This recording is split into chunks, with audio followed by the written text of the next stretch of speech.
بسم اللہ الرحمن الرحیم الا ان اولیاء اللہ لا خوف علیہم ولا هم يحزنون وقال تعالی فی حدیث قدسی ان اولیائی من عبادی واحبائی من اصدقائی الذین یذکرون بذکری واذکر بذکرہم صدق اللہ العظیم وبلغنا رسولہ النبی الامی الامین الکریم ونحن علی ذلک لمن الشاہدین والشاکرین والحمد للہ رب العالمین۔ انتہائی لاکھ صد احترام برادران اسلام اور سامعین کرام، جو آیت مبارکہ خطبہ میں پڑھی گئی ہے، اس میں اللہ تعالیٰ نے اولیاء اللہ کی شان اور ان کا مقام اور دنیا اور آخرت میں ان کے درجات کو بیان فرمایا ہے۔ ارشاد خداوندی ہے الا ان اولیاء اللہ، اے ساری دنیا کے انسانوں توجہ اور دھیان سے سنو، اللہ کے جو اولیاء ہیں لا خوف علیہم ولا هم یحزنون، نہ ان پر کوئی خوف ہوگا اور نہ قیامت کے دن ان کو کسی قسم کا کوئی غم ہوگا۔ تو دنیا اور آخرت میں ہر خوف اور غم سے آزادی کا پروانہ اللہ نے اپنے اولیاء کو عطا فرما دیا۔ تو اولیاء اللہ بہت دنیا میں گزرے ہیں اور قیامت کی صبح تک اولیاء اللہ آتے رہیں گے، کیونکہ اللہ کا ارشاد ہے کہ یا ایھا الذین آمنوا اتقوا اللہ وکونوا مع الصادقین، اے ایمان والو تقوی اختیار کرو اور سچے لوگوں کے ساتھ ہو جاؤ۔ تو تقوی اختیار کرنا قیامت تک حکم باقی رہے گا، لہٰذا سچے لوگوں کی اولیاء اللہ کی آمد بھی اور ان کا وجود بھی قیامت تک باقی رہے گا، یہاں تک کہ حدیث میں کہا گیا کہ لا تقوم الساعہ حتی یقال فی الارض اللہ اللہ، کہ جب تک زمین میں کوئی ایک بھی اللہ اللہ کہنے والا موجود رہے گا قیامت قائم نہیں ہوگی، اور قیامت اس وقت قائم ہوگی جب اللہ اللہ کہنے والے دنیا میں کوئی ایک بھی نہیں رہے گا۔ تو اولیاء اللہ کا وجود قیامت کے آنے میں بہت بڑی رکاوٹ ہے۔ تو قیامت تک انشاءاللہ اولیاء اللہ آتے رہیں گے۔ ہم چلتے ہیں دوسری صدی ہجری کے اندر، اور وہاں کے ایک عظیم بزرگ، ایک عظیم ولی، ایک ولی کامل، ایک اولیاء کے تاجدار، ایک سید الطائفہ، ایک امام العلماء والصلحاء ہستی کا ذکر کرتے ہیں، جو 210 یا 220 ہجری کے درمیان پیدا ہوئی، اور دنیا اس ہستی کو جنید بغدادی رحمۃ اللہ علیہ کے نام سے جانتی ہے، اور سلسلہ قادریہ کے وہ عظیم بزرگوں کے شجرے کے اندر شامل ہیں کہ قادری سلسلے کا جو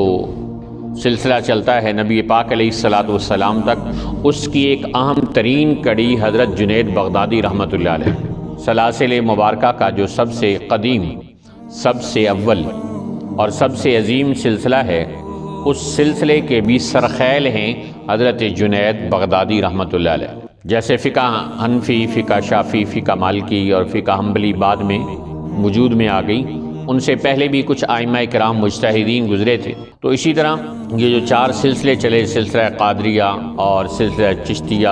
نقشبندیہ، سہروردیہ، ان سے پہلے بھی سلاسل موجود تھے۔ تو حضرت جنید بغدادی رحمۃ اللہ علیہ مستقل سلسلے کے بانی ہیں، ان کے سلسلے کو سلسلہ جنیدیہ کہتے ہیں۔ تو یہ چھوٹی عمر میں تھے کہ ان کے والد محترم فوت ہو گئے، تو پھر اپنے ماموں، اپنے زمانے کے اولیاء کے عظیم سردار حضرت سری سکتی رحمۃ اللہ علیہ کی زیر تربیت انہوں نے پرورش پائی۔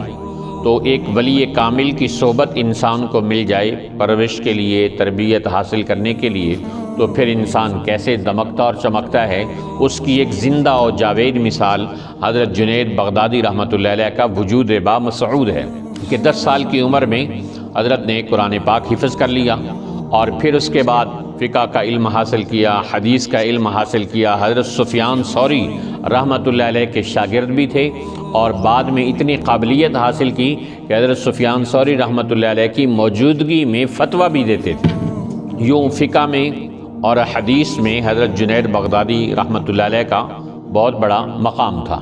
لیکن اللہ تعالیٰ نے بعد میں ان کا رخ تصوف کی طرف پھیر دیا۔ تو علماء کہتے ہیں کہ اگر وہ فقہ کی لائن میں باقی رہتے تو اپنے زمانے کے بڑے فقہا میں ان کا شمار ہوتا۔ شیخ کامل صرف وہ ہو سکتا ہے جس کے پاس علم شریعت بھی ہو اور علم طریقت بھی ہو۔ حضرت جنید بغدادی رحمۃ اللہ علیہ کی ذات مجمع البحرین تھی، ان کے پاس علم شریعت بھی تھا اور علم طریقت بھی تھا،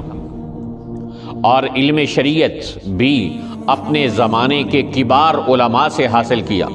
اور علم طریقت بھی اپنے زمانے کے کبار مشائخ سے حاصل کیا۔ پھر ہونہار بروا کے چکنے چکنے پات جب انسان بچپن میں ہی ایسے اولیاء،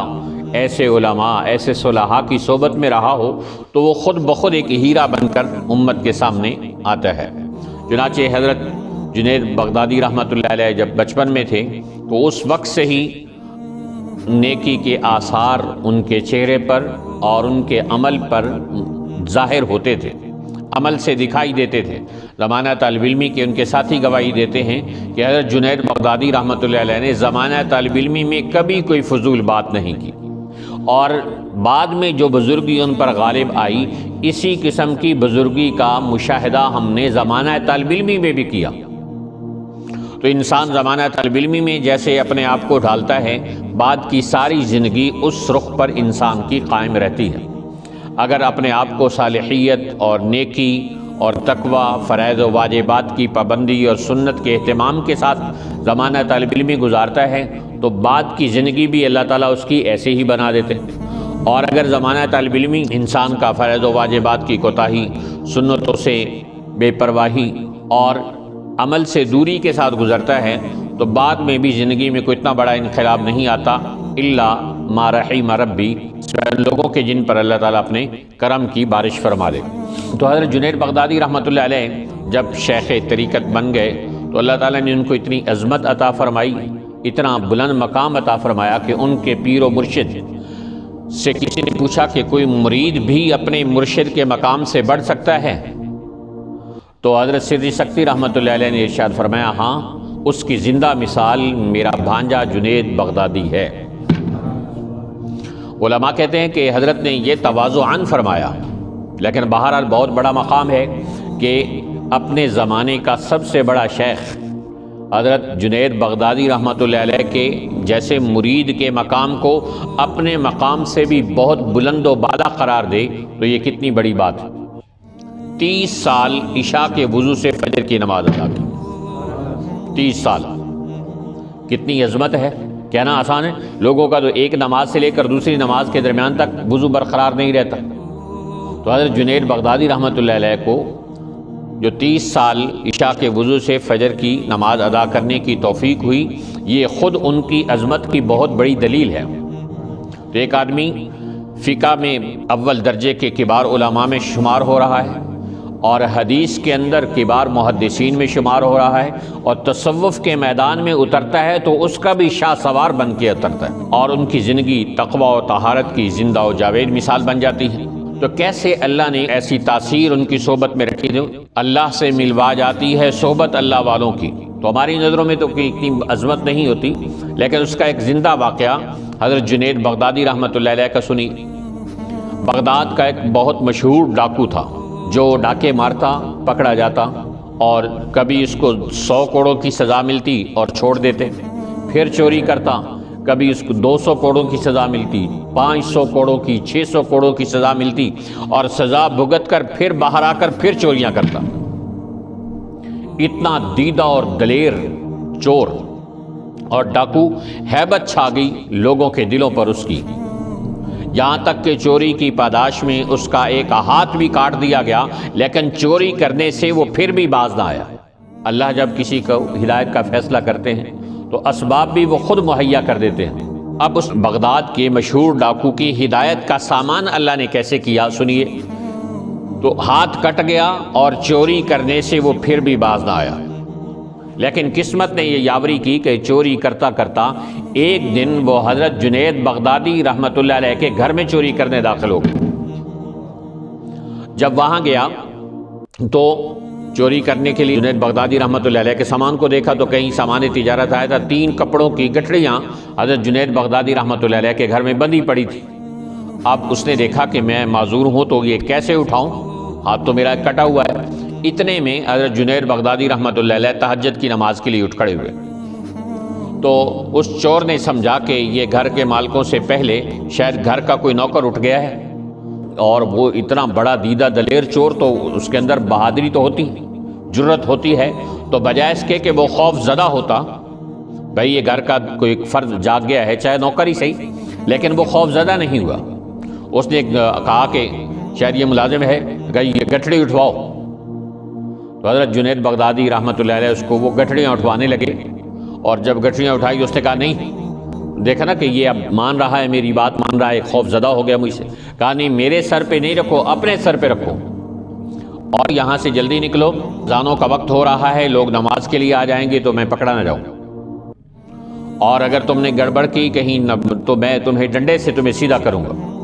اللہ کی شان کے وہ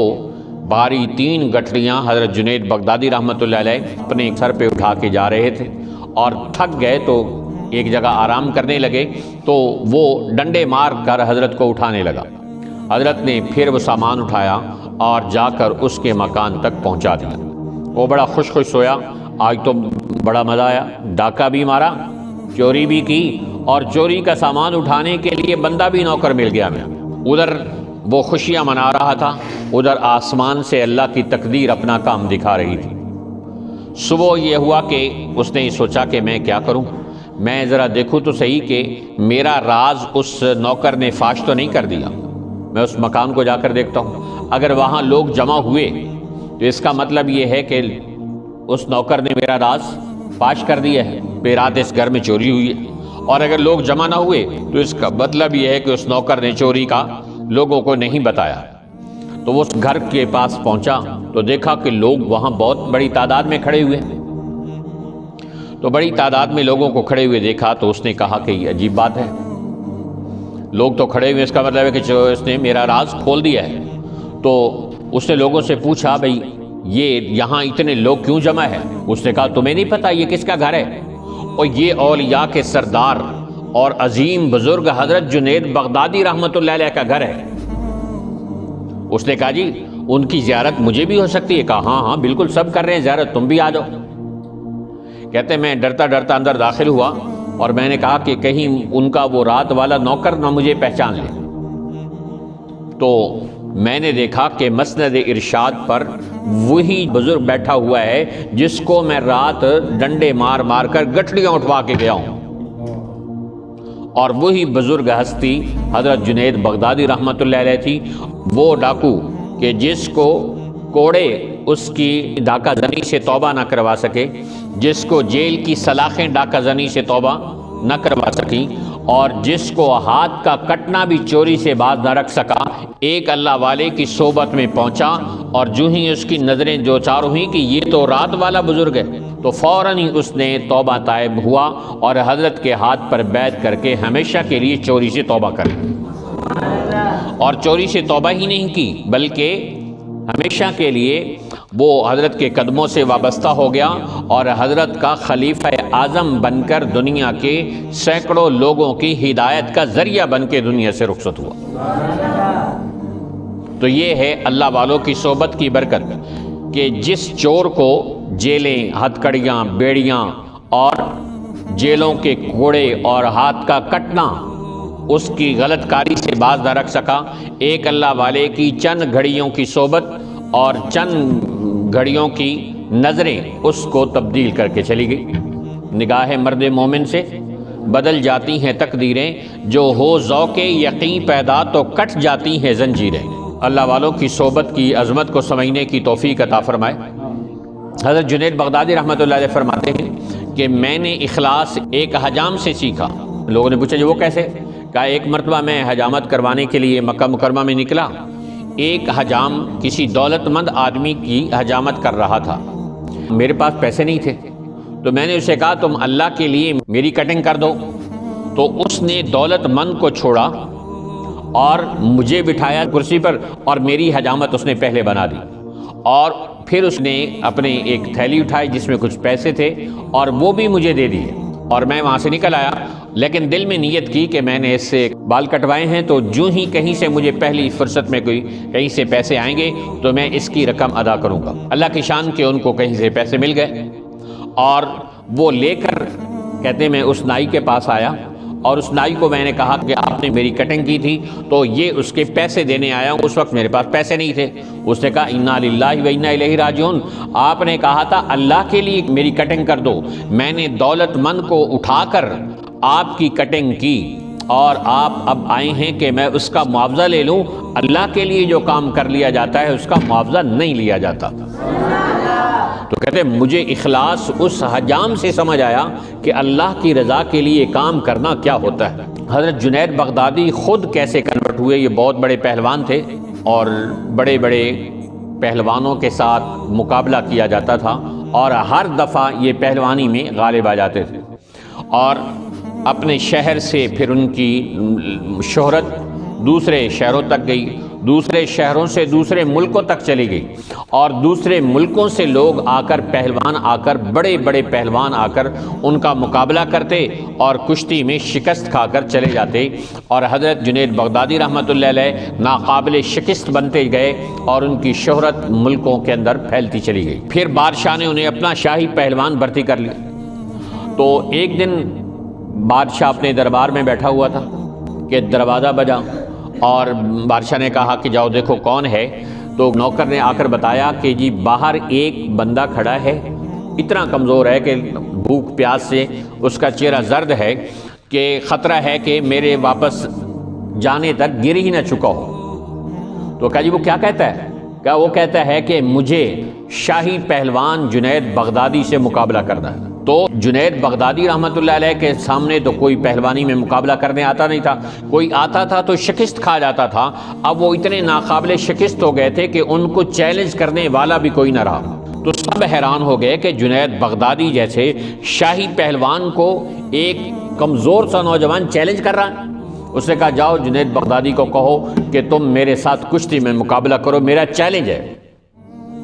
تو بادشاہ نے جنید بغدادی رحمۃ اللہ علیہ کو دیکھا اور سارا دربار حیران ہو گیا کہ یہ کیسے ہوگا؟ ایک کمزور سا نوجوان آ کر بتانے والے نے یہ بتایا کہ شاید بھوک پیاس سے چہرہ زرد ہے اور گر نہ پڑا ہو، وہ جنید بغدادی جیسے ناقابل شکست پہلوان کا مقابلہ کیسا کرے گا؟ تو آخر اس مقابلے کو بین الاقوامی بنانے کے لیے اس کی تاریخ متعین کی گئی۔ جنید بغدادی نے اس چیلنج کو قبول کیا اور شہرت پھیلتی چلی گئی، اور لوگوں کی زبان پر عجیب بات آ گئی کہ ایک کمزور سا نوجوان ہے جس نے ناقابل شکست پہلوان جنید بغدادی کو کشتی کا چیلنج کر دیا ہے۔ تو لوگوں کی دلچسپی بڑھتی چلی گئی، ہزاروں نہیں لاکھوں لوگ جمع ہو گئے۔ تو آخر وہ مقابلے کا دن بھی آ گیا، میدان سج گیا، اور لوگوں کی آنکھوں نے دیکھا کہ جنید بغدادی رحمۃ اللہ علیہ جو شاہی پہلوان اکھاڑے میں اتر چکا ہے۔ اب لوگ انتظار کر رہے ہیں کہ ان کے مقابلے میں کون آتا ہے۔ تو انتہائی کمزور سا وجود بڑی عاجزی کے ساتھ کشتی کے میدان میں اترتا ہے۔ تو لوگ دیکھ کے حیران ہو جاتے ہیں کہ یہ بندہ اس شاہی پہلوان کا مقابلہ کرے گا۔ تو انہیں یقین ہو گیا کہ جنید بغدادی انگلی پہ اٹھا کے اس کو پٹک کے رکھ دیں گے، یہ کیا ان کا مقابلہ کرے گا۔ لاکھوں کے مجمع نے دل ہی دل میں فیصلہ کر لیا اس مقابلہ کرنے والے پہلوان کو کہ یہ تو شکست کھا جائے گا، کہ وہ میدان میں اترے، اور اترنے کے بعد جنید بغدادی پہنچے پہلوان کے پاس اور تھوڑے سے پیچ دکھائے، اور اس کے بعد جنید کو کہا جنید میری بات سنو، میں آل رسول ہوں، میں سید ہوں، اور رسول اللہ صلی اللہ علیہ وسلم کے خاندان سے میرا تعلق ہے، میں کوئی پہلوان نہیں ہوں، میں مسافر ہوں، اور میری فیملی بھوک کی وجہ سے فلان جنگل میں ٹھہری ہوئی ہے، ہمارے پاس کھانے پینے کو کچھ نہیں ہے کہ اگر حلال نہ ملا تو ہمیں مجبوراً اپنی جان بچانے کے لیے حرام نہ کھانا پڑے، تو ہم حرام نہیں کھانا چاہتے۔ تو میرے کپڑوں کا حال دیکھ لو، میری صحت کا حال دیکھ لو، تمہیں چیلنج اس لیے کیا تھا کہ میں تمہارا مقابلہ کروں گا اور تم شکست کھا جاؤ گے تو اس کے بعد مجھے بہت بڑا انعام ملے گا، جب وہ میرا انعام ملے گا تو میں آل رسول ہوں، میں اپنے بچوں کی روٹی روزی کا اور ان کے کپڑوں کا خوراک کا انتظام کر لوں گا، اور اس کے بدلے میں تم سے وعدہ کرتا ہوں قیامت کے دن تمہیں اللہ کی رضا کا پروانہ اللہ کے نبی صلی اللہ علیہ وسلم کی زبان سے لے کر دوں گا۔ تو اب جنید بغدادی رحمۃ اللہ علیہ نے کہا واقعتاً ایسا ہوگا؟ کہ جی بالکل ایسے ہوگا۔ تو جنید بغدادی نے دل ہی دل میں شکست کھانے کا فیصلہ کر لیا۔ لاکھوں کا مجمع یہ سمجھ رہا ہے کہ جنید بغدادی جیسا پہلوان ناقابل شکست ہے، اور یہ تیلی پہلوان جو کمزور سا نوجوان کھڑا ہے یہ ایک ہی اشارے کے ساتھ کمر اس کی نیچے لگی ہوگی۔ چنانچہ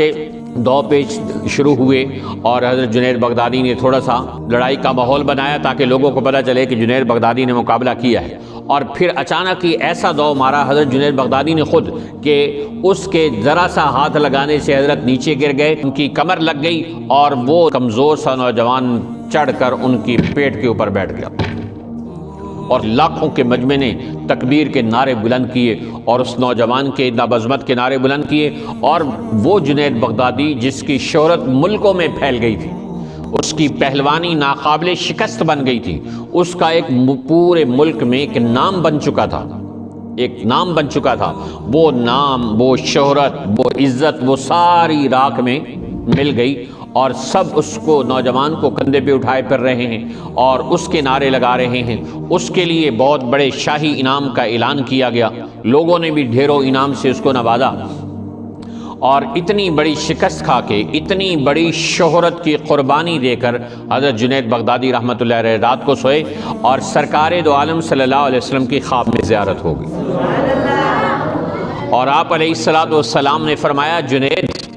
تم نے میری نسبت کا، میری آل کا خیال رکھا ہے، اور ہم اس معاملے کو اب قیامت تک ادھار نہیں رکھیں گے، نقد بدلہ دینے آیا ہوں، جاؤ تم اب سے اولیاء کے سردار ہو اور محبوب پروردگار ہو، اور اللہ تعالیٰ نے تمہیں اولیاء کا سردار بنا دیا ہے۔ چنانچہ وہ دن اور آج کا دن ہر ایک مسلمان کے دل میں اللہ تعالیٰ نے حضرت جنید بغدادی رحمۃ اللہ علیہ کی محبت اور عظمت پیوست کر دی،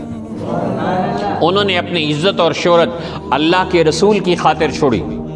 اللہ تعالیٰ نے